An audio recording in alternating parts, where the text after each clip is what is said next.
ప్రస్తుతం మనం ఇక్కడ బొబ్బిలి స్టేట్ బ్యాంక్ ప్రధాన బ్రాంచ్ అయినటువంటి ఈ సర్వీస్ పాయింట్గా ఉన్నాం అన్నమాట.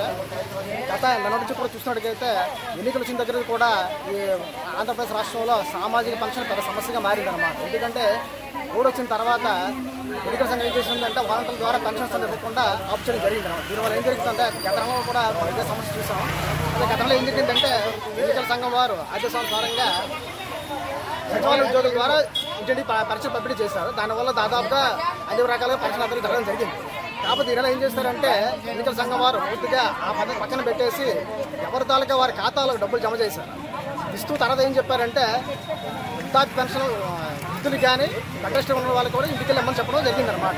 ఏం జరుగుతుందంటే మనకు ప్రతి గమనించలేకైతే సచివాలయంకి వెళ్ళి తీసుకోవడమే గతంలో చాలామంది వృద్ధులు ఇబ్బంది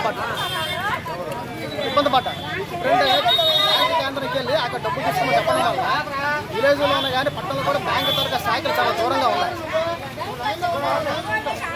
అంటే ఎన్నికల షెడ్యూల్ వచ్చిన తర్వాత వాలంటీర్ల ద్వారా పెన్షన్స్ పంపించడం ఆపేయమని చెప్పేసి ఎన్నికల సంఘం ఆదేశాలు ఇచ్చిన తర్వాత గత సంవత్సరం ఏం చేశారంటే వృద్ధులందరూ కూడా సచివాలయ ద్వారా పెన్షన్ ఇచ్చి ఏర్పాటు చేశారు. కొంతమందికి ఇంటికి వెళ్ళి పెన్షన్ ఇచ్చి ఏర్పాటు చేశారు. దానివల్ల కొంతవరకు గత నెల ఎలాంటి ఇబ్బందులు లేకుండా చాలా సక్సెస్ఫుల్గానే జరిగింది. ఈ నెల ఏం చేశారంటే ఈ నెల మొత్తం పెన్షన్స్ అన్నీ కూడా ఎవరి తాలూకు వాళ్ళ ఖాతాదారుల డబ్బులు అకౌంట్లో జమ చేస్తారు. వాళ్ళు బ్యాంక్కి వెళ్ళి తీసుకోమని చెప్పారు. తర్వాత మరీ అయితే బెడ్ రెస్ట్లో ఉన్న వాళ్ళు తర్వాత వికలాంగులు మాత్రం ఇంటికి వచ్చి పెన్షన్స్ ఇంటికి వెళ్ళి పెన్షన్స్ ఇమ్మని చెప్పారు. దీనివల్ల ఏం జరుగుతుందంటే గత నెలలోనే సచివాలయానికి వెళ్ళడానికి చాలా ఇబ్బందులు పడ్డారు. ఎందుకంటే ఎండ చాలా తీవ్రంగా ఉంది. దాదాపుగా 40 డిగ్రీలు దాటి పరిస్థితి ఉందన్నమాట. మనం 10 దాటితే మనమే బయటికి రాని పరిస్థితుల్లో వృద్ధులు చాలా ఇబ్బందులు పడుతున్నారు. ఈరోజు ఉదయం బ్యాంకులు చూసినట్లయితే ప్రతి బ్యాంకు దగ్గర కూడా పెద్ద క్యూ ఉంది. ఎండకి తట్టుకోలేక ముసలి చాలా తీవ్ర ఇబ్బందులు పడుతున్నారు అన్నమాట. ఇది మంచి పరిణామం అయితే కాదనమాట. ఎందుకంటే మనం గమనించినట్లయితే సచివాలయం వెళ్ళడానికి దగ్గర ఉన్నా కూడా కొన్ని సచివాలయం దగ్గర ఉన్నా కూడా ఇబ్బంది పడ్డారు. ఇప్పుడు బ్యాంకులు చాలా దూరంలో ఉన్నాయి.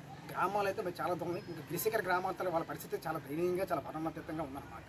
దీనివల్ల ఇబ్బందులు పడుతున్నారు వృద్ధులు. మనం అర్థం చేసుకోవాల్సిన అంశం అన్నమాట. నేనేం చెప్తున్నానంటే ఒకసారి మనం గమనించట్లయితే ఇంతకుముందు ఏం జరిగేదంటే ప్రతి నెల 1వ తారీఖు నాడు ఉదయం 7 గంటల పెన్షన్స్ అనేవి వృద్ధులకు అందేవి. ఇప్పుడు మనం ఏం చేస్తారు ఎలక్షన్ కమిషన్ దానికి ఆదేశాల మేరకు ఏం చేస్తారంటే ఇంటికి వెళ్ళి ఇవ్వడం వారి సచివాలయానికి తీసుకోవడం తర్వాత బ్యాంక్కి తీసుకోవడం వల్ల ఈ వృద్ధులు కన్ఫ్యూజ్ అయిపోయి చాలా ఇబ్బంది పడిపోతారు. మరి ముఖ్యంగా కొంత వాళ్ళకి అకౌంట్స్కి వాళ్ళ తరక ఆధార్ నెంబరు ఆ బ్యాంక్ అకౌంట్ లింక్అప్ కాలేదు. కొంత అకౌంట్స్ వాడడం మానేశారు. కొద్దిగా ఫ్రీజ్ అయిపోయి కొన్ని అకౌంట్.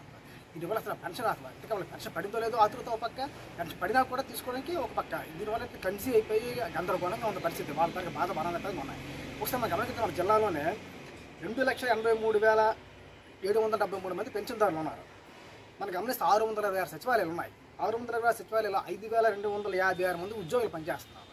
అంటే వీళ్ళకి ఏంటంటే మనం ఈ 2,83,073 మందికి పెంచడానికి చేస్తే యావరేజ్గా ప్రతి సచివాలయ ఉద్యోగికి 50 పెన్షన్ పడుతున్నాయి యావరేజ్గా. అంటే ఏం చేస్తారు ఈ సచివాలయ ఉద్యోగులు కానీ ఇంటికి ఇచ్చినట్టుకైతే దాదాపు 3 రోజులు పూర్తి చేసేయచ్చు. ఎందుకంటే ఆల్రెడీ ఏం చేస్తారు ఇప్పుడు ఎలక్షన్ కమిషన్ ఏం చెప్పింది బెడ్ రెస్ట్ అంటే ఇంటి మంచం మీద ఉన్న వాళ్ళకి తర్వాత వికలాంగులు కూడా ఇంటికి ఇచ్చేమని చెప్పారు. మరి పనిలో వీళ్ళకి కూడా ఇంటికి ఇచ్చేస్తే ఈ సమస్య అనేది వచ్చేది కాదు. వృద్ధులు కూడా ఎంత ఇబ్బంది పడేవారు కాదు.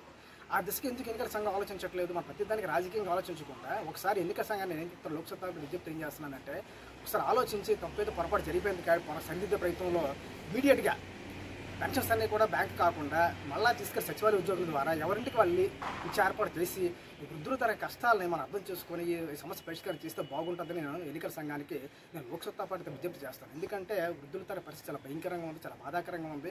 చాలా మీడియాలో కూడా చూశారు.